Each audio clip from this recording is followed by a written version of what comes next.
In a world shaped by giants, can the smallest players still make the biggest impact? Yes. Small, innovative companies can navigate a world seemingly dominated by large foundational models and large countries. When data, power, and money define the race, what happens when innovation is driven by purpose and not scale? Small states, small startups, solving big problems. If you think differently, small is not a weakness.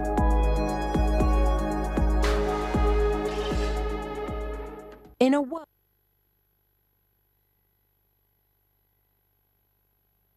Hello everybody, welcome back. We hope you had a lovely lunch and got to meet and connect with and explore some conversations of people you've met. I know the speakers have also been in the networking, or rather the lunch session, so if you would have wanted to chat with them, we hope that you got the opportunity to do so. Welcome back. I hope that you're energized and ready for the next session. Now, good afternoon also to our guests from watching globally from online, welcoming you back as well to this session presented by IGF 2025 host country Norway. You heard earlier on that Norway was the second country in the world to get connected to the internet. That's an important fact. So we're looking at large models and small players leveraging AI in small states and startups. I'm Natalie Becker-Okovic, and I'll be your moderator for this session. Now, over the past few years, we have witnessed something truly extraordinary. AI has moved from the research lab to the boardroom, to the factory floor, to the hospital, and increasingly to the center of political and economic power. But here's the paradox. As AI becomes more accessible in some ways, it's also becoming harder to compete. So the biggest models demand enormous data, compute, investment, and resources, which are often concentrated in the hands of a few major players. So what does this mean for the rest of us? Well, for smaller states, or for startups, and for those not operating at hyperscale, are we sidelined, or are we in fact standing at a unique point of opportunity? That is the question. Because here's what we do know, for example, innovation doesn't always come from size. It comes from agility, it comes from trust, it comes from deep knowledge, and from smart, sometimes surprising collaborations. And today we're going to explore how small actors can play a big role in shaping the future of AI. We'll talk about regulation that enables, about startups that outmaneuver giants, about AI systems that work where bandwidth and budgets are limited, but creativity is not. And most of all, we'll talk about partnerships. Very important word. Collaboration has come up very strongly today. Partnerships has come up very strongly today, so we should take note and take that as an actionable takeaway, one of the many.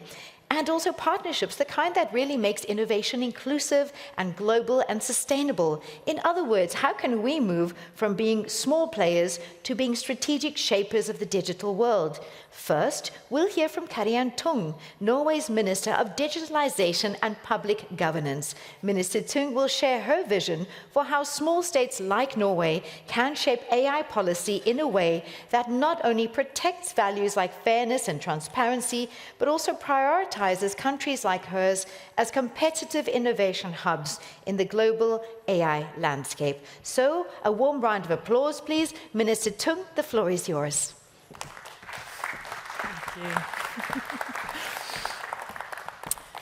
Thank you. Good afternoon, everyone. It is a pleasure being here and to start this very interesting discussion on leveraging artificial intelligence to increase business competitiveness and also to create better public services. I think we all can agree that AI will transform industries and markets, as well as individual lives and our whole society. Because managed and prioritized correctly, it can be the tool we need to solve many of the complex challenges that we are up against today. And at the same time, quite understandably, I must say, many people feel uncertain and concerned. It's evident that the AI revolution raises many dilemmas and questions and concerns that we need to address. And as digitalization knows no borders, we need to work together to find the best solutions. Artificial intelligence is no longer just a technological issue. It is a matter of geopolitics. AI must not become a playground for the powerful. It must serve the public good. And small players are often well positioned to drive innovation with purpose. Many groundbreaking and impactful AI innovations come from small labs, agile startups, and public agencies.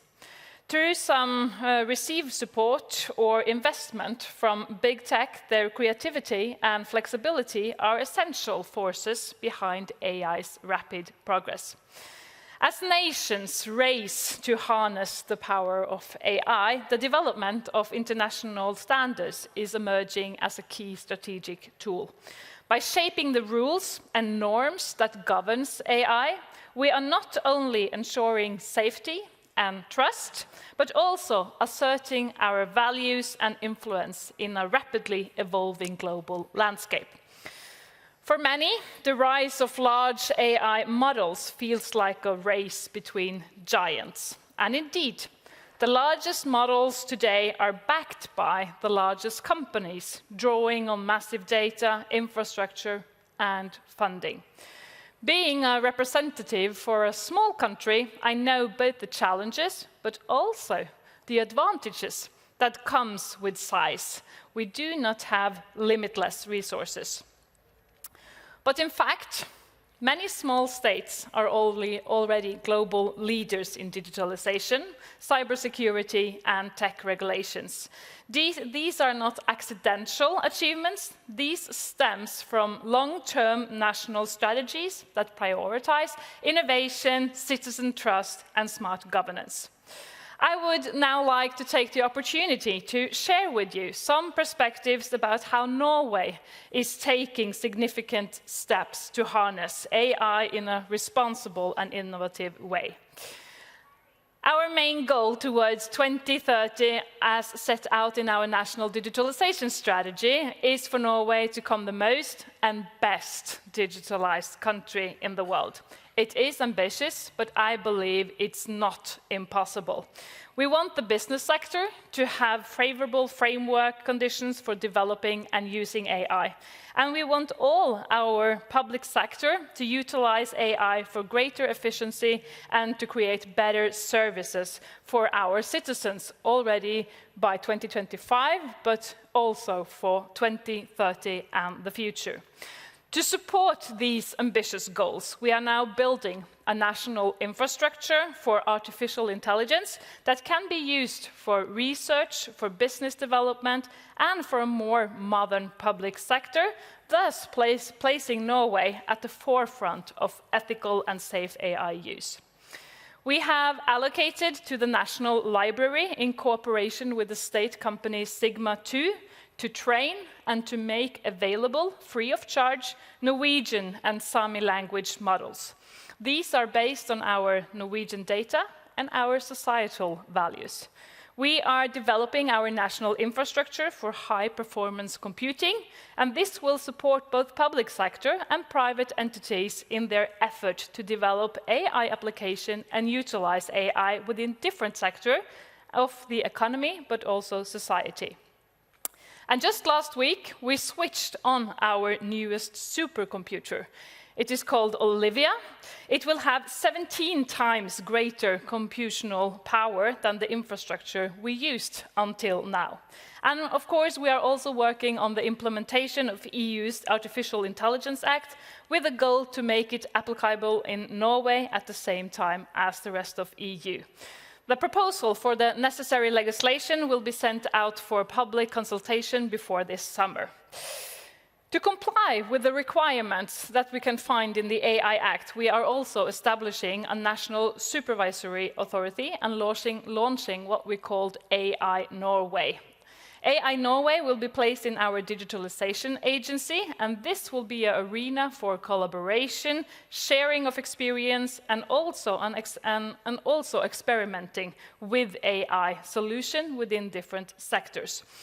AI Norway will also, among other things, manage our regulatory sandbox, where Norwegian public sector organizations and companies, especially the SMEs, can experiment with and develop and train AI systems within safe legal frameworks. Also, a couple of weeks ago, we allocated 1.3 billion Norwegian kroners to AI-related research. 6 newly selected research centers will focus on various societal and technical aspects of developing and applying AI in different fields. The centers will start their operation this summer. The Norwegian School of Economics has also recently published a report on Norwegian AI tool landscape. The rankings in this report offers a unique perspective on the Norwegian AI company landscape, showcasing both established players and emerging companies. Over 350 Norwegian AI tools and companies are described in this report. 30% of these have been founded in 2022 or later. 49 of the companies have 10 or less than 10 employees. So, as you see, Norway has a vibrant AI environment and many startups to contribute to this environment with their ideas and their knowledge. We just need to create and sustain favorable conditions for these companies to thrive. Support for early-stage ventures, including access to data, talent, and sandboxes, is critical in that respect, as well as the demand from public sector to utilize AI in developing better services and solving tasks more efficiently. But we also need to focus on international cooperation, knowledge, and sharing and strategic partnerships. Our common goal should be a balanced and inclusive technological landscape that benefits everyone. So, to conclude, small players can be leaders in this technological shift, not despite the size, but because of their flexibility and innovation capacity, as well as a value-based approach to AI. So, don't miss up on this opportunity. Let's work together and build a future that is open, that is fair for the many, not for the few. Thank you for your attention.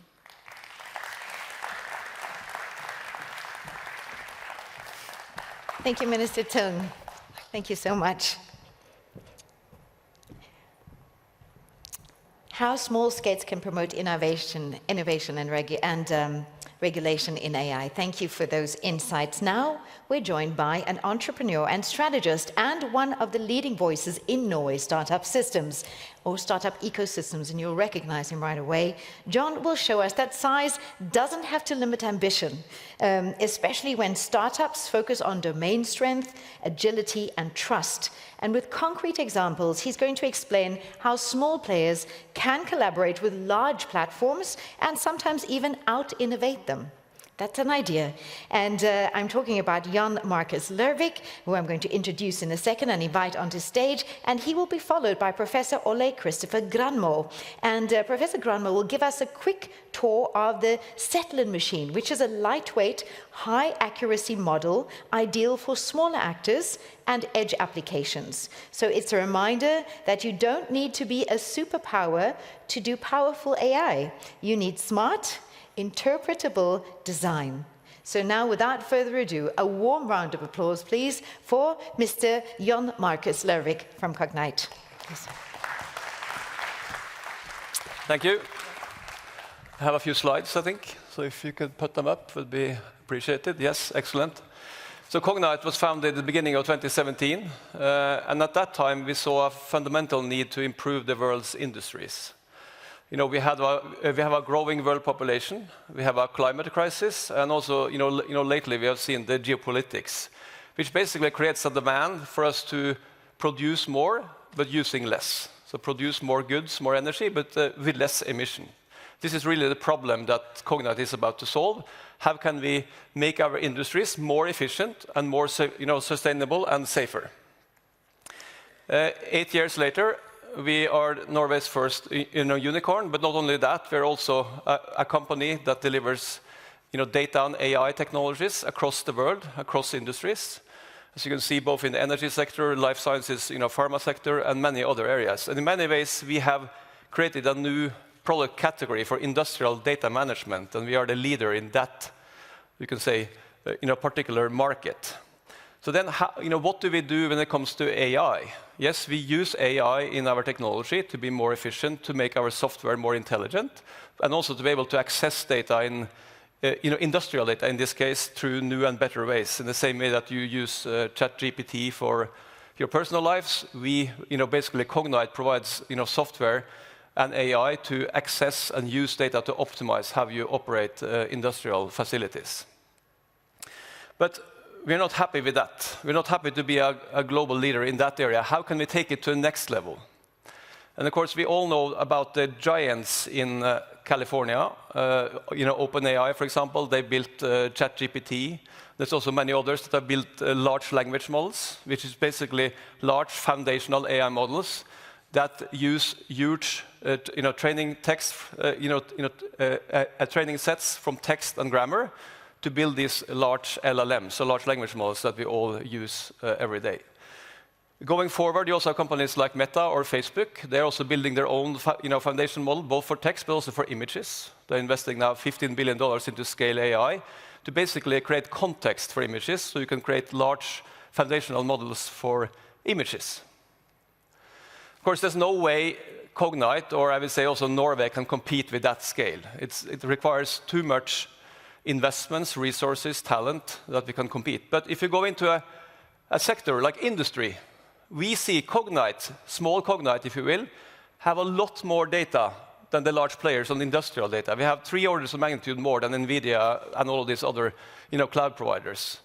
So there's an opportunity for us to create foundational models for industrial data, because we have industrial data with context. And then you can start to create another category of AI models beyond the, let's say, consumer models for text, images, videos, etc., to also do the same for industrial data. And with that, you can then also start to optimize industrial assets to make them more efficient, more sustainable in new and better ways, without using the conventional machine learning approaches and writing advanced software applications.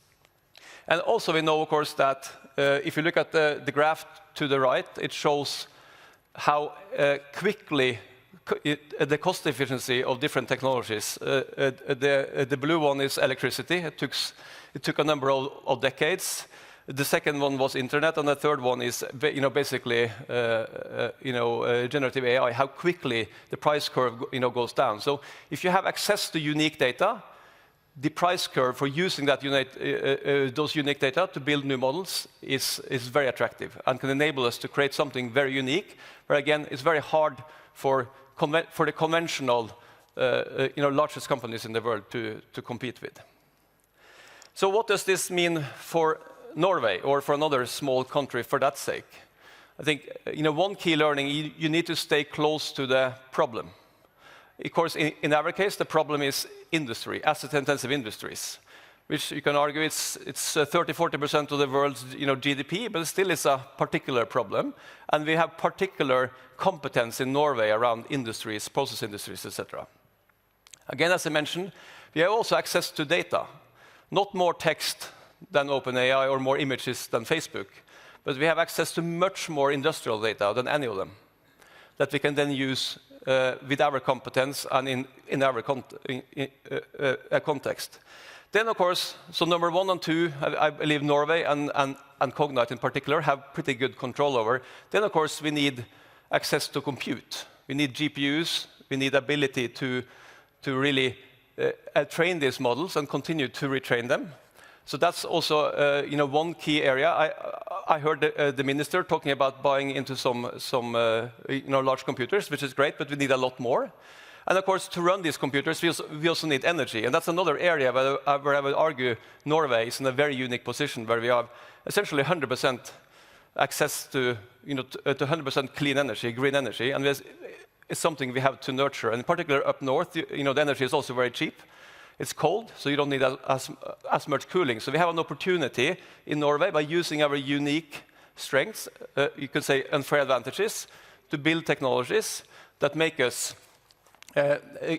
can be world champions, even in some of the bigger and more important areas in the world. Thank you.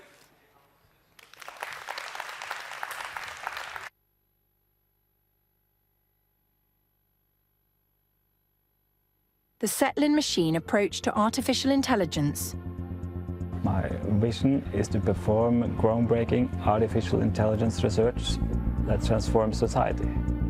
The business world invests in the Zetlin machine approach to AI, the alternative to deep learning. The big challenge that we see in AI is it's computationally incredibly complex. That's really what we're looking at, right? We're looking at something that is cheaper. It's cheaper to train, it's cheaper to run, up to 10,000 times less electricity use per inference, per decision. Zetlin machine as an algorithm has intrinsic properties based on logic, which makes it really interesting in terms of developing new types of AI algorithms and applications that are by nature energy efficient. It is accurate, it is explainable, and it uses very little energy. Now is the time to join the new AI paradigm, creating breakthroughs and powerful applications.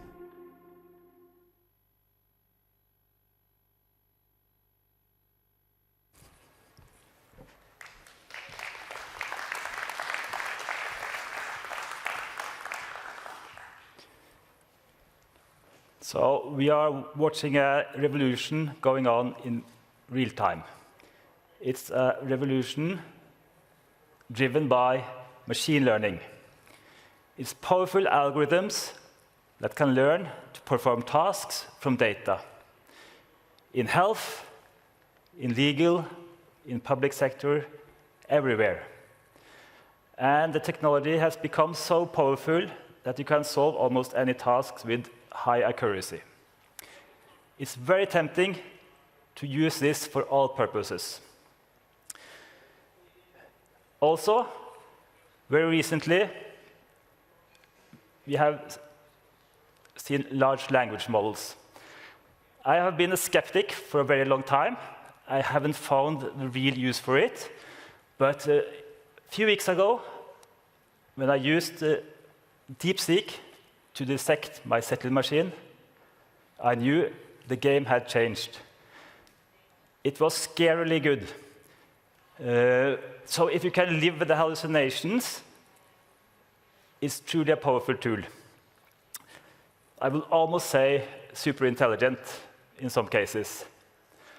However, when you scale up, it breaks down completely. So it cannot solve the big, complex task, but still, very powerful technology. So we are now in an extremely exciting place in human history, but I have some concerns which I want to talk about today, and I call these concerns betrayals. And I'm going to talk about 3 betrayals. The first one, betrayal 1, is energy. Because one query with ChatGPT, it's extremely energy hungry. It is the same amount of energy as it takes to light one light bulb for 20 minutes. Furthermore, every month, ChatGPT produces more than 260,000 carbon CO2. So that's equal to the emission of 260 flights from New York to London. So this is immense. It's a huge environmental problem. And it raises concerns because we are running out of energy. And it's not good for the planet. So that's the first betrayal, because we are endangering our future. The second betrayal is transparency. Because for the first time in human history, we are bringing in technology to use that we do not fully understand? Who will fly a plane that the engineers didn't understand? The deep learning models, the models that are driving ChatGPT and other large language models, they are so complex that we cannot understand what's going on inside them. And we know that they are unpredictable, and they are full of biases and discrimination and so on. And still, it's taken into use. For instance, in the US, algorithms are used to decide the length of sentences, and the judges don't understand them. And we know that studies show that these models are discriminating. For instance, black people are automatically flagged as high risk without any context. Furthermore, another example from India, they use AI to decide who is going to get welfare. And thousands of legitimate receivers were removed by the AI because of faulty or weak algorithms. So, extremely powerful technology, but we have to be careful because we are endangering the freedom and the rights of people by using it. And the last betrayal, betrayal 3, is power. Because suddenly it's the big tech companies that are becoming extremely powerful because they have produced this technology, they're owning it, and we have to use it. So we are in the pockets of big tech, in my opinion. And that affects everyone, because kids have to learn to adapt to the algorithms, to get likes and to be accepted. Governments adapt to the technology they use, for instance, for automatic policy, and then calling it objective by using the AI, which we know is biased, which we know have all these weaknesses. So, this is very gloomy, but I also have the solution. Because in Norway, we have a new kind of artificial intelligence based on a completely new principle. It goes back to a hidden gem in the history of science. It's from 1961.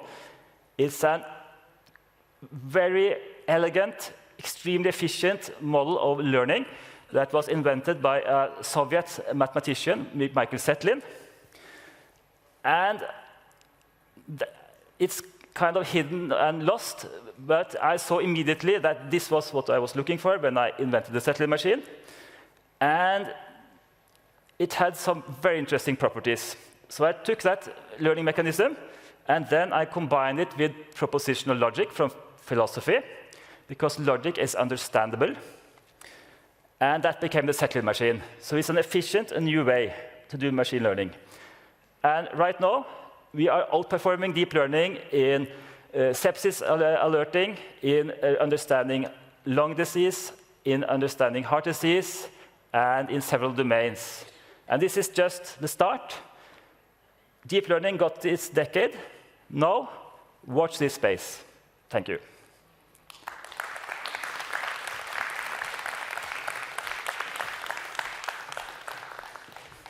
Thank you so much. Right, thank you also to Jan Lervik for the presentation, and then also to Professor Ole Christopher Granmo, Professor at the University of Agder and Director of CAIR. So now I would like to introduce our next keynote speaker, who's also going to be delivering a presentation here. She's a fellow at the Center for Technology Innovation at the Brookings Institute and one of the world's most recognized voices here today at the intersection of AI, equity, and global governance. Chinasa has been recognized as one of the world's most influential people in AI by Time. Please join me in giving a warm Oslo welcome to Dr. Chinasa T. Okolo. The stage is yours.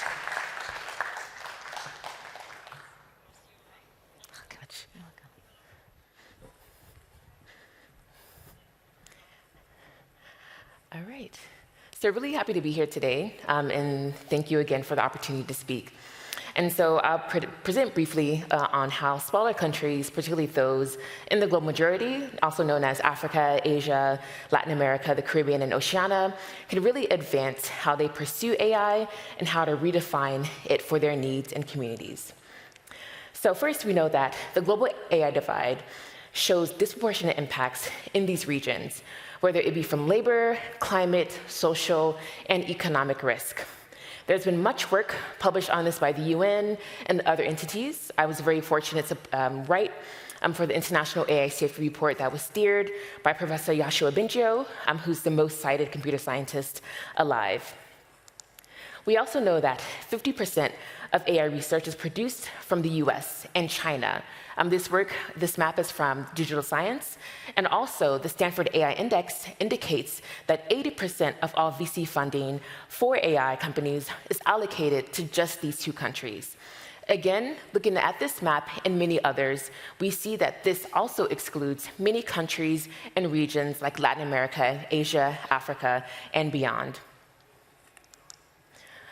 We also know that despite these disparities in infrastructure, education capacity, and talent concentration, this marginalization is actually breeding innovation. We see that small and emerging nations aren't relegating themselves to the sidelines in the global AI ecosystem. They're redefining and developing new models for how AI should work for them and their respective needs. While Silicon Valley debates topics like AI alignment and also catastrophic risk, smaller nations like Estonia, Rwanda, and Singapore are reshaping AI development, research, and governance on their own terms. For example, Estonia has built an AI-powered digital government, one of the most prominent in the world, and it prioritizes citizens, reduces bureaucracy, and also it advances and engages public sector engagement. Next, we see that Rwanda has led development of the first AI policy and that strategy on the African continent. And they've done a really great job in increasing their international engagement and collaboration through efforts like the Global AI Summit on Africa that was hosted in April of this year in Kigali, and had the fortune of attending, and it was a really great event. And finally, we see that Singapore has really made lots of great efforts to steer regional cooperation throughout ASEAN and beyond, and have also really steered these really interesting scientific breakthroughs, particularly when it comes to building LLMs, and also through these critical evaluation approaches through red teaming and benchmarking. And this is just only a few. So to end this presentation, I'll present 3 pillars that can help enable global transformation, particularly for smaller countries and also those in these marginalized regions. However, this is not exhaustive and also can be applied to larger companies, countries, and institutions as well.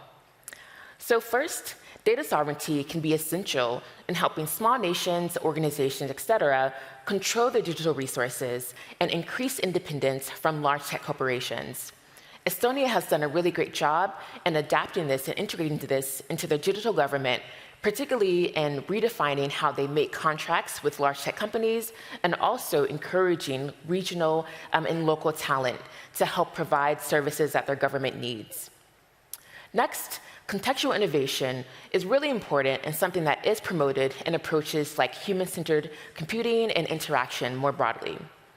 We know that AI design with local context can leverage efficient methods, for example, benchmarking evaluations, and also even small models, which is something that lots of organizations and even companies are pivoting to because they notice that these models actually are more efficient and more accurate in many contexts. And again, it's really important that we understand that these models and efforts should be integrated with indigenous values and knowledge.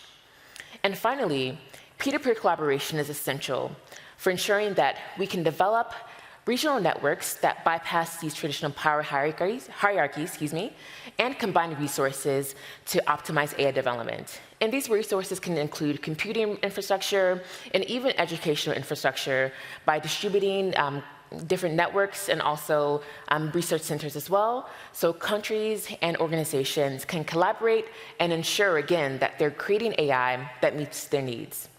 So thank you so much for listening, and looking forward to the panel presentation later.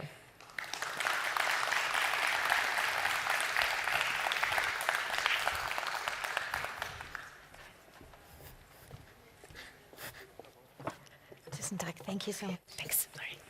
Thank you. Thank you for a great presentation, Chinasa. Wonderful insights there as well, and we're really looking forward to diving deeply into the panel discussion with the insights that our speakers have given us today. But now we have a speaker who is going to be talking about or really focusing on AI playbook for small states. And what are the main conclusions? Looking at the playbook, how can Rwanda be in the forefront to shape the future for AI? And how can data sovereignty, innovation, and collaboration unlock opportunity? And she is the Director General of Innovation and Emerging Technologies, and she is Esther Kunda. So Esther is coming through. There we go, Esther. Thank you so much. Please, a warm round of applause. We know it's digital, but please welcome Esther Kunda.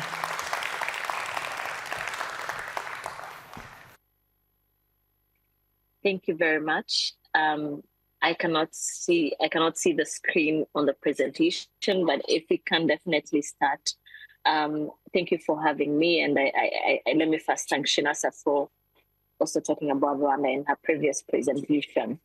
To quickly start, when we did this AI playbook for small states, one of the key considerations, we collaborated with Singapore to work on this particular playbook.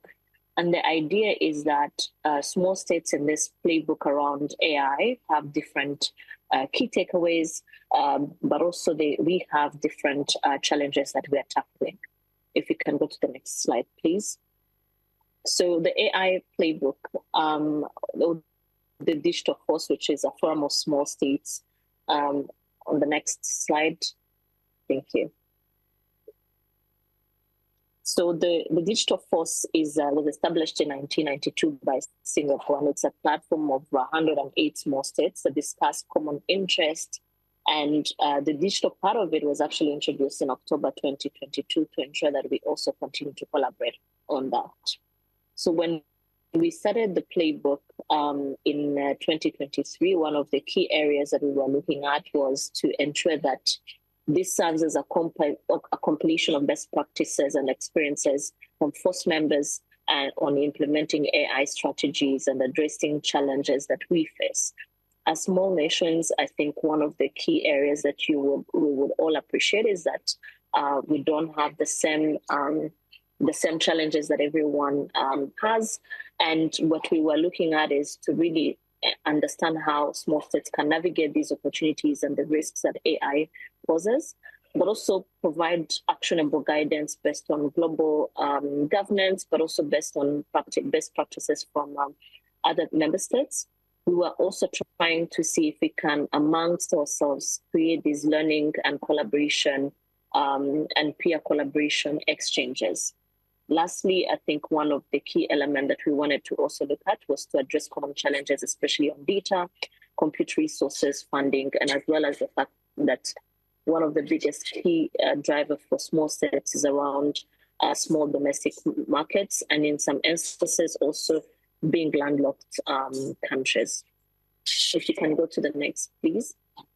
In some of the key recommendations that we came up in the playbook in itself, what we were looking at was capability for countries to build foundational AI capabilities for themselves, and this will look at human resource development. So how do we upskill our workforce, especially in our workforce in public sector or in the existing workforce, because this is one of the key areas where when we talk about AI is going to take jobs from different demographics. This is one of the key areas that everyone talks about.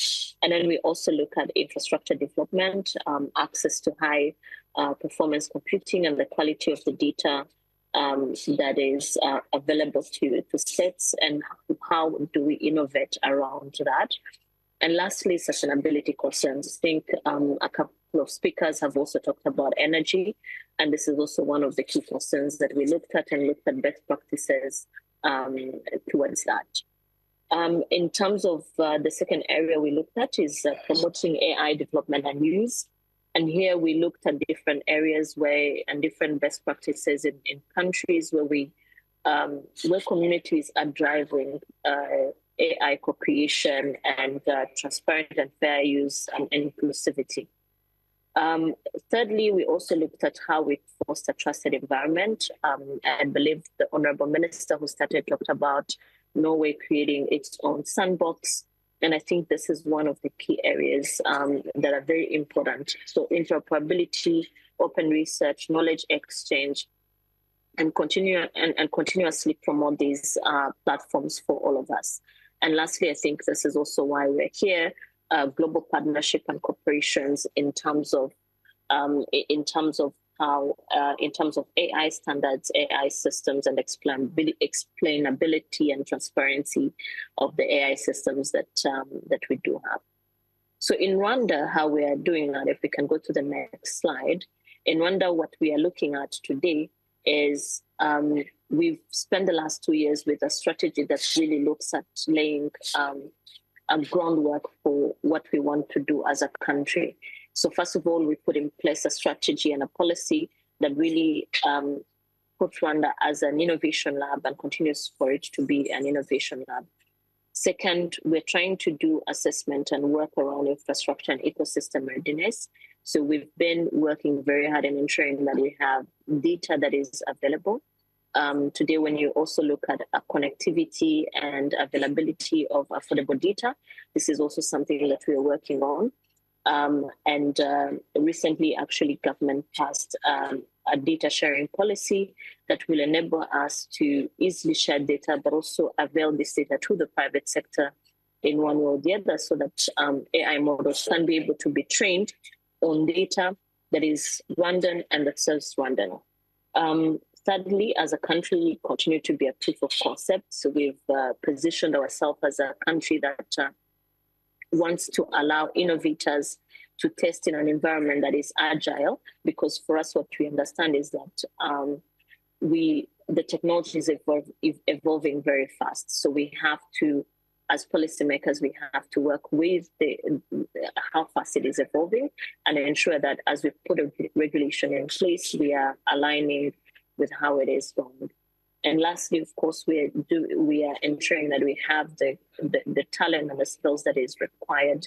And that's why we continue to partner with academia like Carnegie Mellon University, Africa Leadership University, and our own universities to really create the talent that we need, and ensuring that in the next few years, you can find AI talent within Rwanda.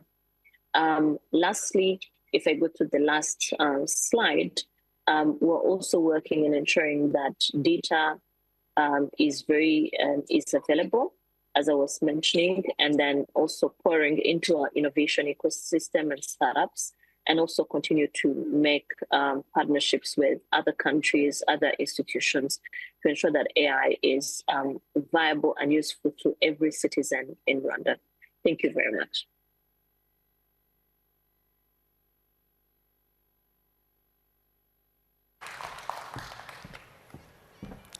Thank you so much, Esther, for those great insights and for your presentation. And now we're going to be introducing our next two speakers. We're very pleased to welcome Jeff Bullwinkle. He is the Deputy General Counsel for Microsoft EMEA. Jeff will offer insights into how large platforms like Microsoft are working with small markets and governments to build innovation ecosystems, and how regulation and responsibility can go hand in hand. After Jeff has done his remarks, we will hear from Kojo Boyaki, VP or Vice President of Public Policy for Africa, the Middle East and Turkey in Meta. Kojo brings a valuable perspective on how small players and global platforms can co-create inclusive tech futures, especially in regions where connectivity and access and local innovation all intersect. But please first join me in giving a warm welcome and a round of applause to Microsoft. Jeff, the stage is yours. Well, thank you very much, Natalie. It's great to be here in Oslo. Welcome to everybody here in the room. Good afternoon, good morning, good afternoon, good evening to anybody who is following online. And thanks to all of you for the opportunity to offer a couple of perspectives at what I think really is a momentous point in time, a very important moment in history in technology. It is the era of AI, as has been talked about already today. But as we think about that and reflect upon what's happening in this era of AI, it's worth, I think, also reflecting on history of technology over the course of time. Think about the moment at which the movable type printing press was perfected in the mid-15th century, leading to innovation over the course of time that has really changed the course of humanity in so many positive ways. These innovations over the course of time, the steam engine ultimately, electricity of course as well, the telephone, the combustion engine, naturally you get into the era of the PC, the internet, mobile telephony, the smartphone, and of course, ultimately now what really is cloud in the era of AI. These have been the building blocks, really, that have defined what is today a modern civilization. But the focus really is, at the moment, not surprisingly, on this era of artificial intelligence. And of course, we think about that and must recognize that AI is really nothing new. We've talked about this at least for 75 years, since Alan Turing devised the famous Turing test back in the 50s. But it really is a moment in time over the past few years, perhaps 2.5 years, when I think, as Natalie said at the opening, AI has entered the boardroom. In the era of generative AI, the conversation really has changed. And that's why I think you can see the adoption curve here changing this very dramatic way. You see things here today that really are, at this point, taken entirely for granted. The internet, the mobile phone, Facebook as a platform, Meta as a platform, Meta is here today as well. These technologies took up to many, many years to reach 100 million users. Not so with ChatGPT, which really is the one you see here at the end. It's a straight line, practically 3 months only to reach 100 million users for ChatGPT when it was first launched into the world about 2.5 years ago. It's not perhaps surprising to think about that because it is, after all, a GPT, not as in ChatGPT, but a general purpose technology. That is a technology that has the ability to reshape, to reinvent, to improve in so many ways every aspect of the economy.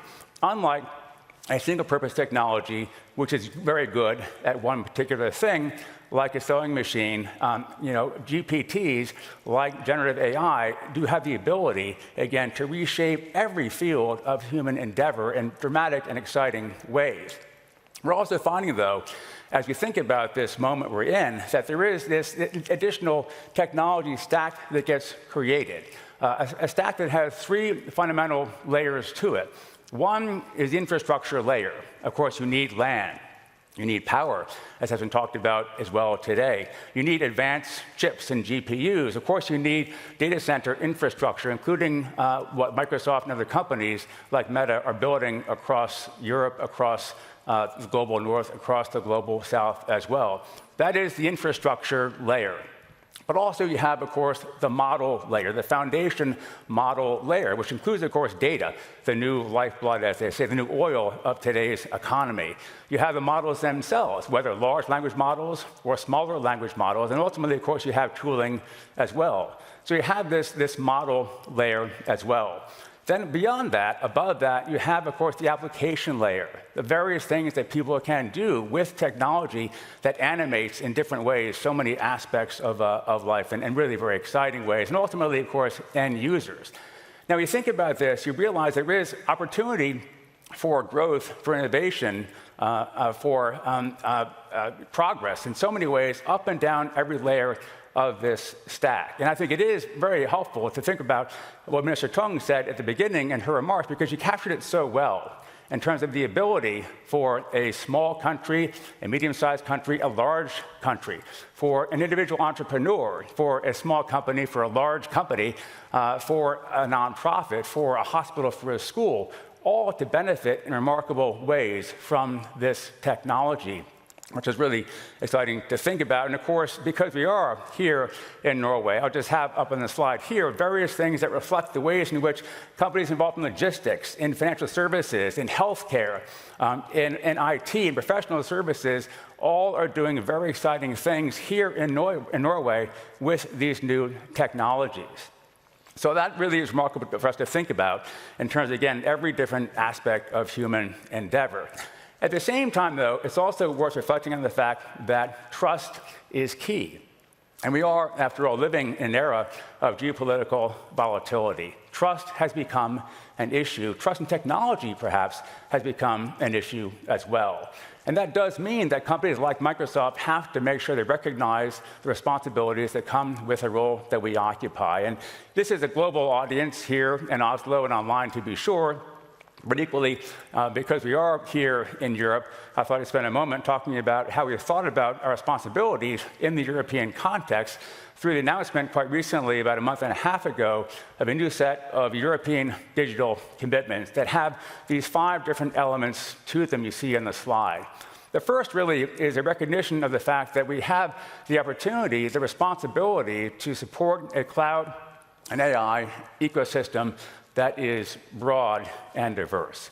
That definitely includes the infrastructure that Microsoft itself is building as a company across the global north and across the global south as well. But equally, it involves our work in supporting local European providers as well, and local technology companies and other markets in which we operate around the world. So we want a broad and diverse AI ecosystem and a cloud infrastructure. The second element of our digital commitments is really focused on the need for us to be able to provide what I'll describe as digital resilience, even in an era of geopolitical volatility. And this commitment has 3 different elements to it for us here in Europe, where these concerns have become particularly pronounced over the past little while. The first is our commitment that, as a company, we will in fact oversee and manage our AI data center infrastructure through boards of directors that are comprised exclusively of European nationals. That's sort of number one.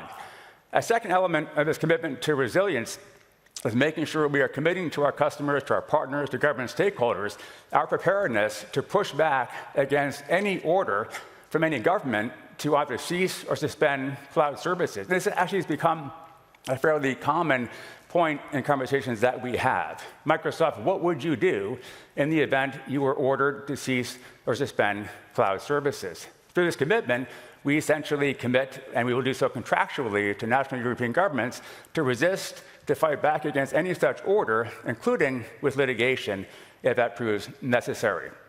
The third element of this commitment, however, is focused on our need to do more than that. So a customer might come to us and say, Microsoft, thank you for committing to resist an order and for litigating that. What if you lose? What then? And so what we have said here, essentially, is that we will have a mechanism by which we can provide business continuity in the very unlikely event of that happening. And here we've talked about our plan to create a repository of software code sitting in Switzerland that will be overseen by third-party providers that will be able to, again, provide continuity in the event, again, of a very, very unlikely scenario, such as the one people are now talking about. A third commitment we have here really is building on what has been years of focusing on the need to protect the privacy, the security, the sovereignty of data in Europe, and really data around the world. In Europe, we have already taken significant steps to make sure that our customers' data is being processed and stored within the European Union and after countries as well, including here in Norway. So that's been a long-standing investment we've made over the course of time. Beyond that, though, we're doing additional things as well to make sure that we are building in sovereign controls to our own cloud services to address what really are very natural, understandable concerns and questions people have in this moment of geopolitical volatility. And in fact, some may have seen that our CEO, Satya Nadella, was in Amsterdam just last week on Monday, and he gave a speech at that time in which he announced a new set of sovereignty-related controls that you can read about online in a blog written by Justin Altoff, focusing on our commitment to provide a sovereign public cloud, a sovereign private cloud, and also in some cases, national partner cloud. So that really is our third focus here in terms of making sure we are always focused on the need for sovereignty. Now, cybersecurity also, of course, is top of mind. It is for us and has been for some time. It is also for everyone here, I'm sure, in the room and online, recognizing the increasingly pernicious, malicious threats and attacks in cyberspace, often from nation-state actors. We see this frequently as a company.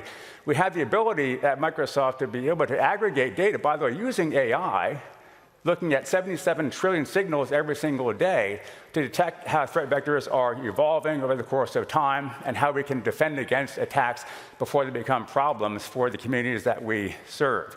We also then, following our initial announcement of these commitments that we made back in April, announced a new European security program focused on making sure we're doing even more to share threat intelligence and work with governments and other stakeholders in a way that will reduce the threat environment online.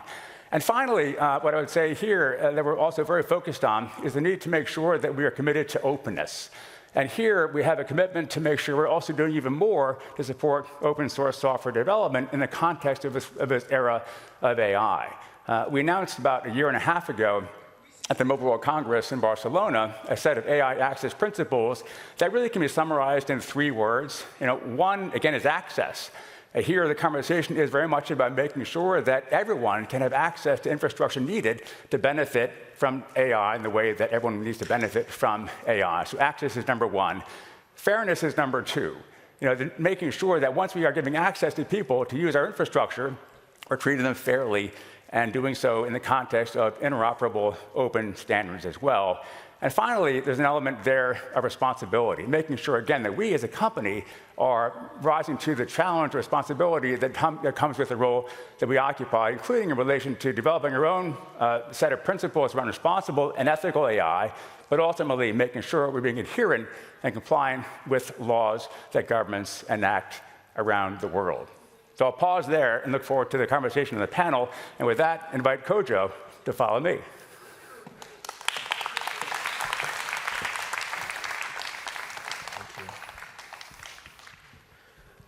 Hi, everyone. As some people have mentioned, my name is Kojo Boakye. I'm the Vice President of Public Policy for Africa, the Middle East, and Turkey with Meta. It's extremely hard to follow these speakers. I thought Professor Chinasa's presentation was fantastic, so I'm going to try my very, very best. Be gentle with me. I have to admit also that I was thrown by the question posed toward the panelists. What do they mean by small states? I thought. In part because I'm mindful that the region I look after, Africa, the Middle East, and Turkey, is full of what some people might deem small states, but they punch well above their weight. The United Arab Emirates had the first AI minister friend, Minister Al-Olama, in 2017. And I'm told people laughed when they said they appointed an AI minister. People have seen what KSA are doing, and from my unique vantage point, I've seen all the work that's being done in places like Nigeria, Ethiopia, and South Africa on AI. So I have a small bias here. I'll probably be speaking more to small companies and startups than I will to small states. How do we, as a company, Meta, think about this era of AI? Our view is that we need to level the playing field, that no one company or government can own the future and the promise of AI. And we attempt to do that by open sourcing our models. And since 2023, we've launched Llama models, and now on Llama 4, that have been downloaded 1 billion times, more than that now.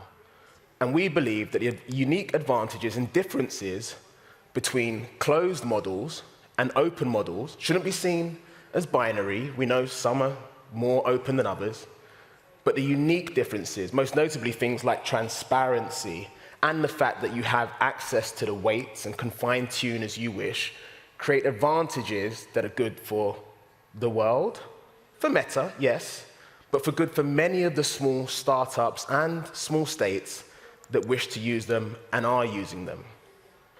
The advantage of lower compute costs, the advantages of being able to fine-tune as you would to meet your local purpose, national purpose, commercial purpose is amazing. The fact that you can actually see under the hood of how these models are created.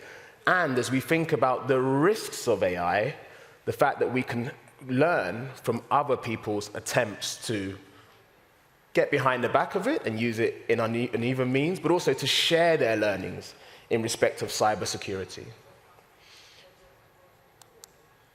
I said I would have a bias towards some of the small players that are using OpenAI and certainly Llama to meet national goals and increasingly continental ones. In education and in public health, we've seen ourselves partner with the Africa Union Development Agency to create Akili AI. And in part, this was because we were told as a company across the Africa region that small to medium businesses that characterize the region didn't understand how they might scale or grow or work in other countries, how they might take advantage of the new Africa Continental Trade Agreement and work in Ghana and Nigeria or Kenya and Eswatini. Enabling this to happen through an app that they can access information on has proved critically important already, and we hope to grow this with more governments. I'm also mindful that Fundamate, created as an educational app that now reaches more than 3 million students, enabling many to go from primary school or lower school to junior school, upper school and on to university, has proved incredibly successful using Llama, and the fact that we open sourced it has been a key driver in that incredible development. Digital Green, again, an SMS service backed up by Llama AI, is helping farmers across Kenya and other parts of East Africa increase yields and increase outcomes. And Jacaranda Health, cited by many as a stunning example of open source use and traditional technologies, is helping mothers across Kenya in Swahili and now across Ghana with the Ghanaian National Health Service, and I'm sure other countries as it grows, is helping to create much, much safer outcomes in terms of maternal health.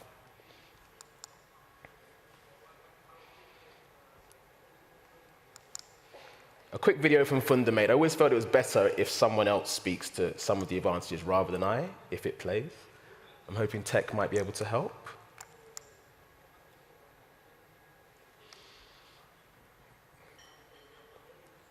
Is there someone from tech who can help with my amazing video?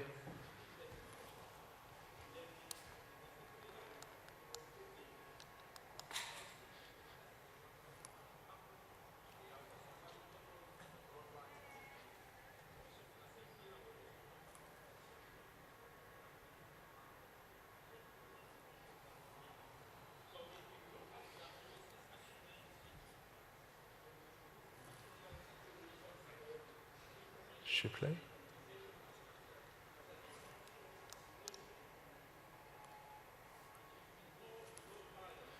No? Okay. Well, I'm sorry, you're going to have to miss that one. I'm telling you, it's a blockbuster.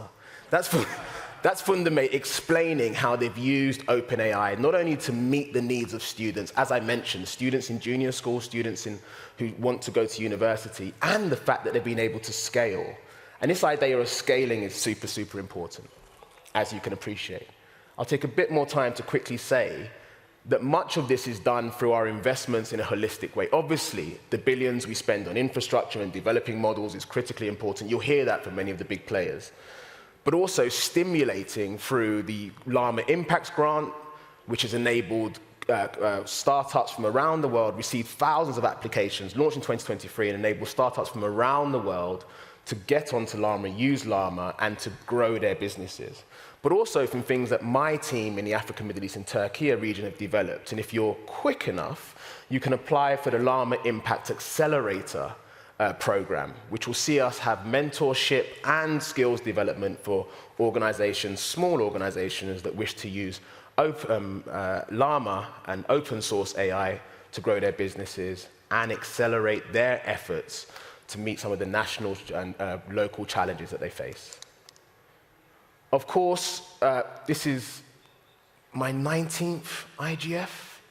I'm surprised. None of you say, you meant to say you don't look old enough to have done 19 IGFs. I didn't hear that. But this is my 19th IGF. I know a lot is being decided this year on the IGF, and I'm mindful that there are not just me, but a number of staff from Meta here who are here to engage and to collaborate and to build partnership.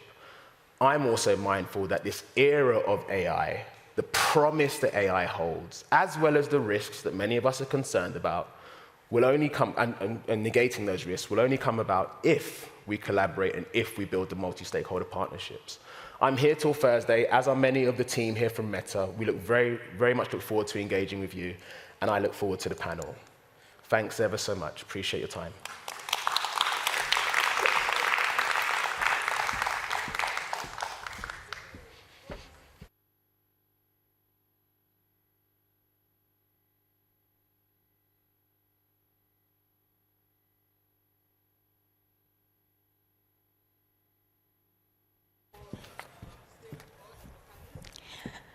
So we hope you enjoyed these really exciting presentations from our esteemed speakers who've once again traveled from far and wide to be here with us today and to give their presentations and their insights. Now, we are again going to take a deeper dive into what they've touched upon during their exciting presentations, and we're going to invite them back on stage for a panel discussion. So, lots of new insights to work with here, setting the foundations to explore it more deeply. I would like to invite back on stage Chinasa Tiokolo, John Lerwick, Jeff Bullwinkle, Ole Christopher Granmo, and Koyo Boyake.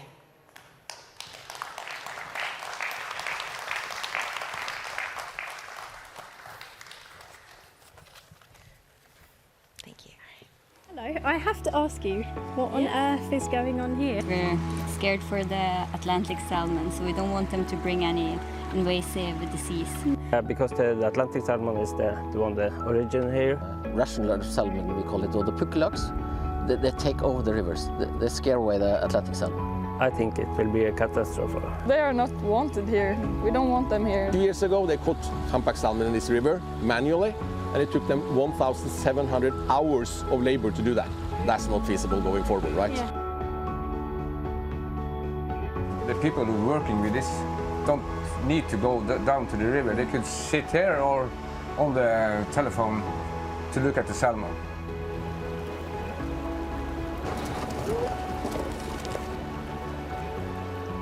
And now we have caught close to 6,000 humpback salmon already this season, and everything has gone through this automatic system. It's working very well here. I think it could be put out in other rivers as well, all over the world.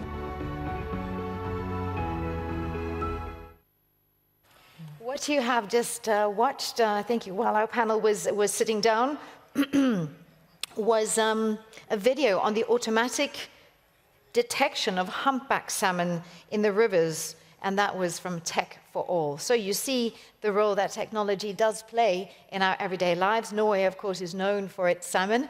You would know that from all parts of the world and recognized for that globally.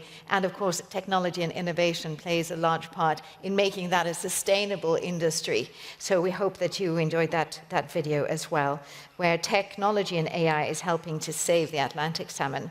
Now, as we have our esteemed speakers and presenters here on stage, we're going to dive right into the panel discussion. And I would like to start with a question to you, Chinasa. What opportunities do you see for smaller nations and underrepresented regions to really lead in ethical and inclusive AI development? Yeah, great question, and thank you. So many opportunities. I would say for me, something that I mentioned in the presentation, thinking about smaller models, and I think, again, because of the benefits that they hold, particularly when it comes to domains or regions where there are data deserts, I think that can help kind of solve the gap a little bit in some of the issues that we see currently in terms of current approaches to AI development. And then also, I think just in general, many opportunities to really focus on these contextualized approaches and not really trying to build these general AI models again, which I don't find or seem to see most beneficial for many contexts. And then I would say finally, again, in terms of leveraging smaller models, also taking advantage of some other approaches like model quantization, edge computing, et cetera, which can really help provide many more opportunities, not only for these rural areas or regions in these global majority communities, but also in the U.S. Where I'm based, we do have rural communities and also like more marginalized contexts. And I think these approaches pioneered by smaller countries can actually be more beneficial across the global north, quote unquote, and global south more equally as well. Janasa, thank you so much for your kind feedback on that question. Jon, over to you. From a startup perspective, how can small tech companies compete or collaborate with hyperscalers to create unique value? We have one here, of course.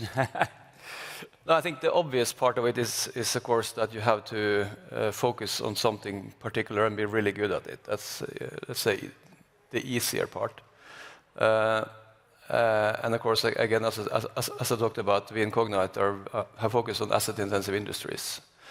But the other part of it, I think, is a little bit more particular. Maybe you also need to, focus on a problem that is sufficiently big that he cares, because in most cases they are not. They will be just focused on their own things.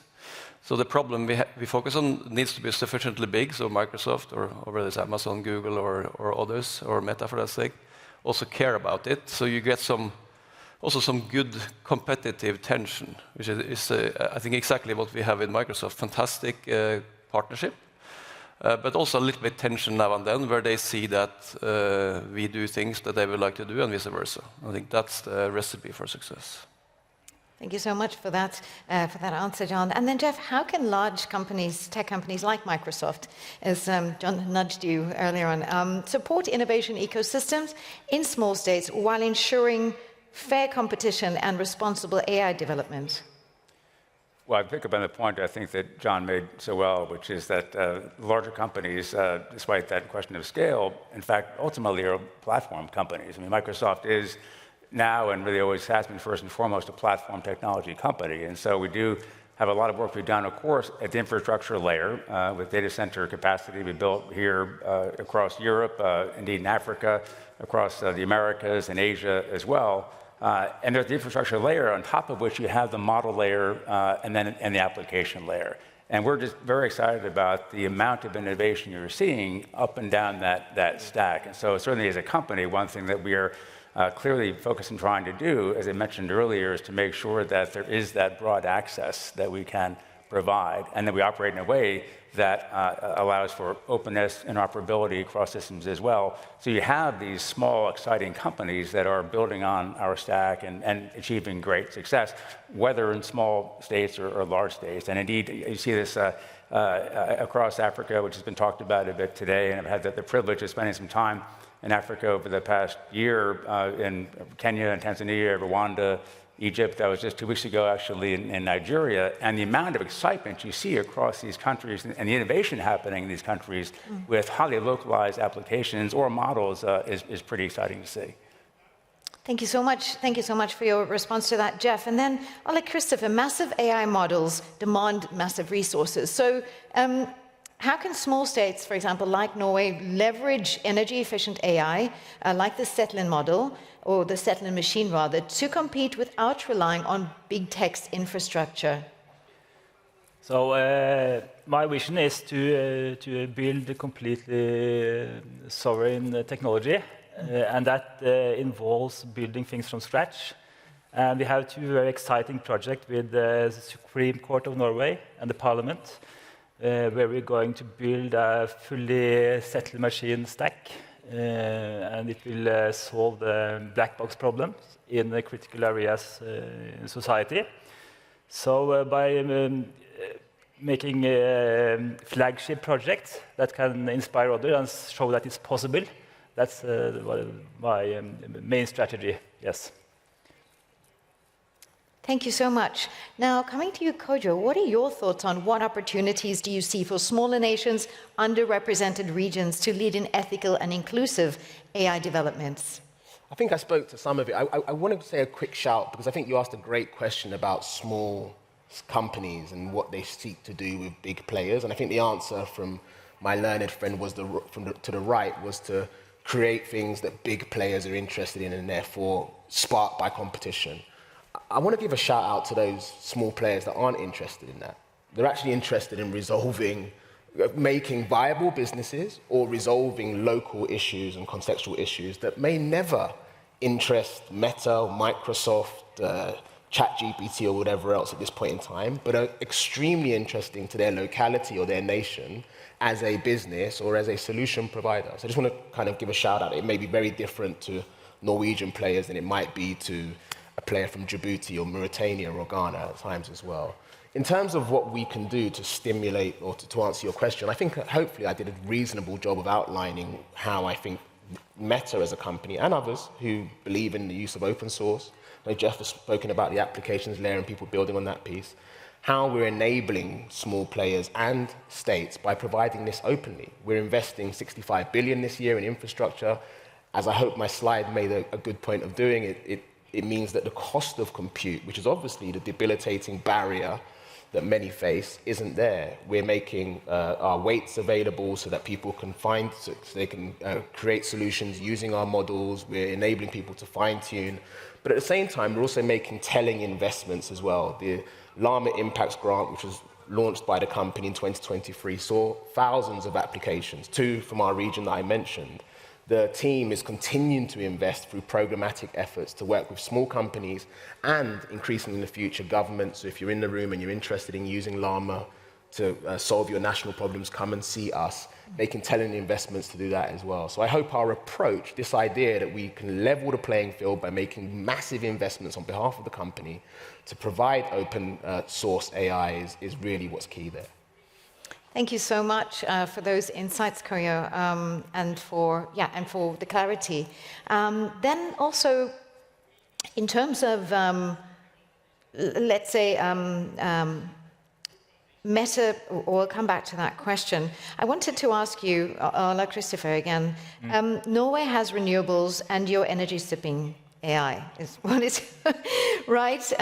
How do we turn this combo into a global blueprint, okay, for equitable AI growth? What do you say? Yes, great question. And hardware is a key component here. And all the hardware today from NVIDIA and others is rigged for deep learning, matrix multiplications. But we have this pioneering work going on at University of Newcastle. They build settled machine hardware. And Edge, like you said, extremely promising energy measurements.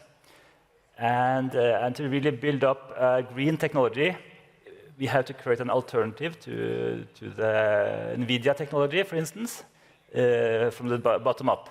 So if you can manage to do that, that would be like a big breakthrough in the energy area. Yes. Thank you so much for answering that question. Chinasa, I want to pose a question to you as well. How do you see these countries and regions potentially avoiding the challenges experienced by larger countries and companies in scaling AI development? Yeah, great question. I think it's a bit tough to say because we, again, do see this disproportionate impacts occur in these smaller countries that are really just trying to have a foot in the AI race. I don't like to use that term, but more broadly. And so I would say really it's just that, again, really focusing on these contextualized models, and then also understanding like how AI can benefit different sectors, within their respective countries or regions. Again, like AI doesn't need to be and should not be adopted, for every little single thing.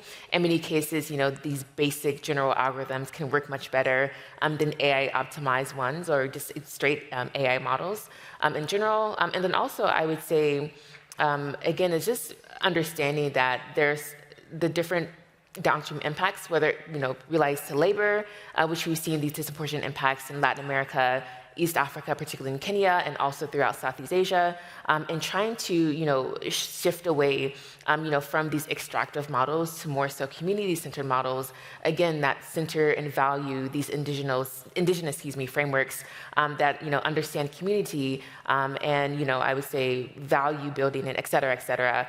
And so, yeah. Thank you so much for that. Do you want to add anything in terms of, let's say, ethical concerns differing between smaller nations and larger ones as it pertains to AI research and development? Yeah, and so something I mentioned a lot is that because when we consider the computer science fairness literature, I'm an academic by training, we see that a lot of these issues are focused on, let's say, Western concepts. And so when we consider things like race, which isn't relevant, in many African countries, aside from South Africa, and also throughout, global majority countries, I think that this also provides a limited understanding of how AI models can exacerbate bias in these respective settings. And so there's a lot of interesting work emerging on caste, particularly within the South Asian context, which I think can really provide interesting insights into how we can ensure that these models don't discriminate on this respective social identity aspect, along with other things around gender, tribal affiliation, and the intersections, which is something that's really important because these societies are so diverse. And so this is why I'm really in favor of these countries. As you consider investing in AI development or forthright, you also have to bolster your respective academic ecosystem to support the socio-technical research that can really understand all these dimensions of AI development. Thank you, Chinasa. And now talking about policy and framework, Jeff, over to you. How should smaller nations and underrepresented regions adapt their governance frameworks to meet their local contexts? Well, it's interesting to see how the global conversation about AI regulation is developing. I would say, for starters, that as a company, we certainly recognized before the AI Act in Europe was even part of the conversation, our own responsibility to make sure that we're developing and deploying solutions that are adherent to a set of clear principles that equate to responsible AI. Things like fairness, of course, transparency, accountability, safety and security, reliability. These sorts of things for us are paramount in what we do and how we do it. Equally, we're just one company in one sector, and it's ultimately up to governments to tell us what the rules are. And so there has been a lot of discussion globally that seems to be leading towards something of a consensus in this area. The group of 7 countries a couple of years ago in the so-called Hiroshima process during the Japanese presidency developed some really good ideas in this respect that were then built on during the Italian presidency and now Canada as well. That's helping to drive also a bit of a global conversation. The OECD, the UN itself more broadly, has been involved in a way that is, I think, very helpful in getting us closer to what would be sort of a global cohesive approach to AI regulation that is based upon a risk framework that will create the right guardrails, but ultimately be pragmatic and allow for AI adoption. And this is something, again, as I've had the benefit of meeting with policymakers across countries in Africa, for instance, you see what is a strong interest in what's happening in Europe. Is that the right model or not? Do we want to make sure there's a model that's going to create the right rules, again, the right safety frameworks, but also not hinder adoption? And a comment earlier was made, I think, by Chinasa in relation to what's happening in Singapore, where the government has taken, in fact, a fairly light touch approach relative to some countries in Europe, which might indeed become what you see happening elsewhere in the world too. So people don't really hinder diffusion of AI, which is so critical. Thank you so much for that input, Jeff. And now, John, over to you. I may combine 2 questions, and you can speak to the parts of them that you would like to. Opportunities, which of them do you see for smaller nations and underrepresented regions to lead in ethical and inclusive AI development? And then also the question is, what constraints should these countries be aware of as they aim to increase their participation in the global AI ecosystem? You want to share reflections? Good questions. I think also as a follow-up to what you just said, I think I would say, to generalize a little bit, here in Europe, we are starting with the cart in front of the horse in many ways. We start to talk about ethical use and privacy and stuff like that, and it's a fact that our friend to the left would never have been there if they started with privacy. Facebook was not a privacy company. They basically create a value. So, I think about it like doing things right versus doing the right things. So we need to start with understanding how do we create value from AI.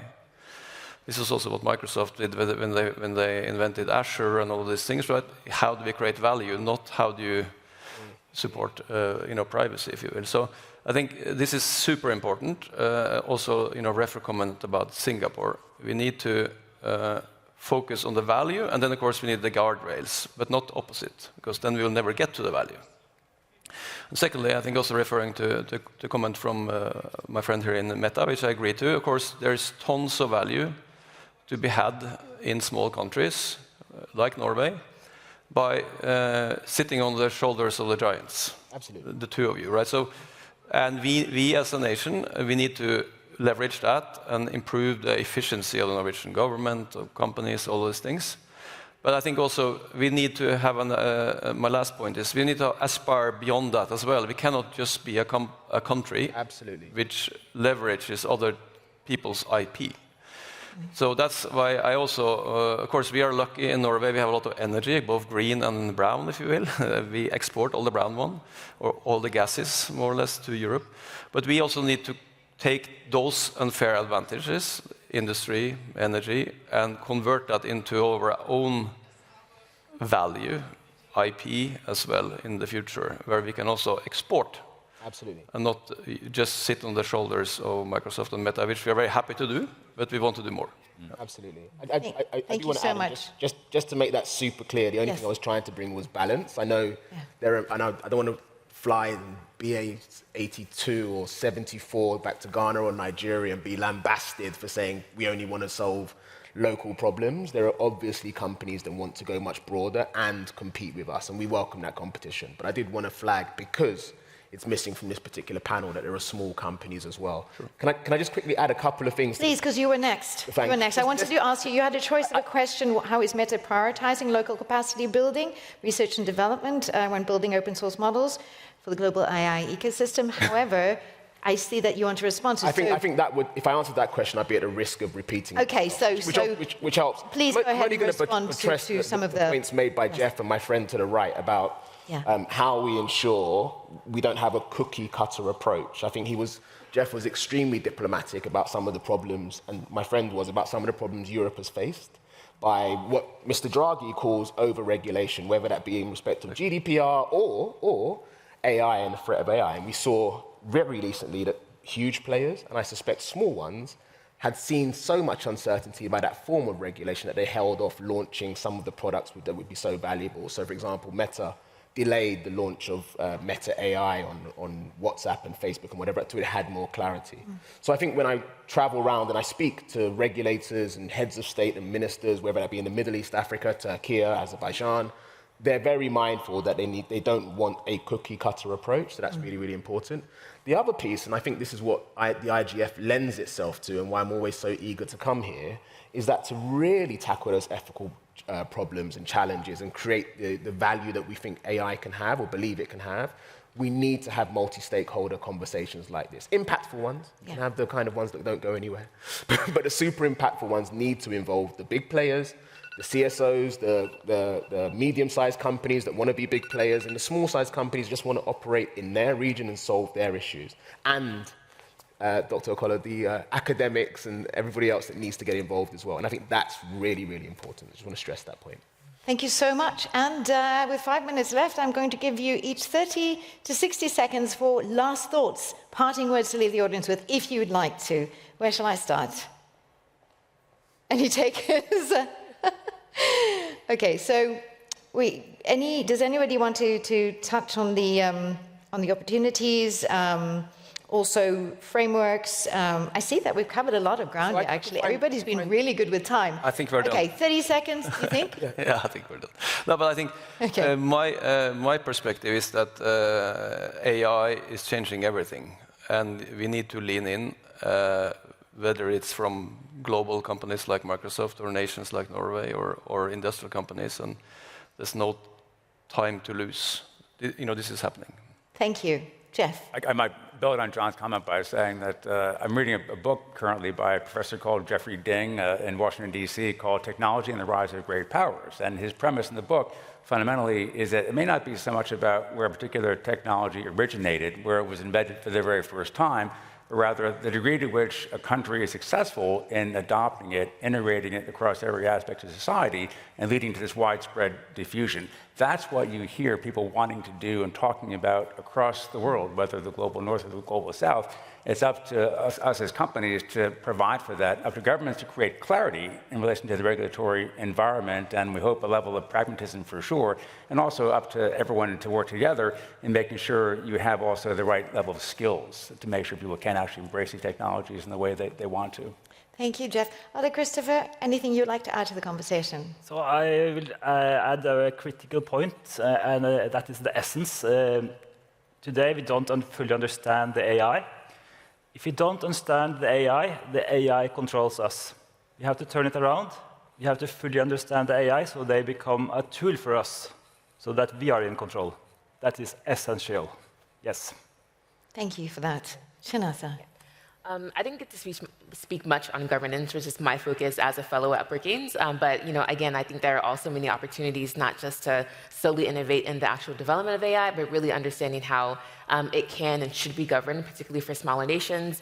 Just as we shouldn't rely on these big tech companies, to be the standard of AI development, we also should not rely on these bigger regional blocks or countries to also be the model for AI governance as well. And so I think there are many opportunities to innovate in that sector as well. Thank you so much. Kojo, do you want the last word?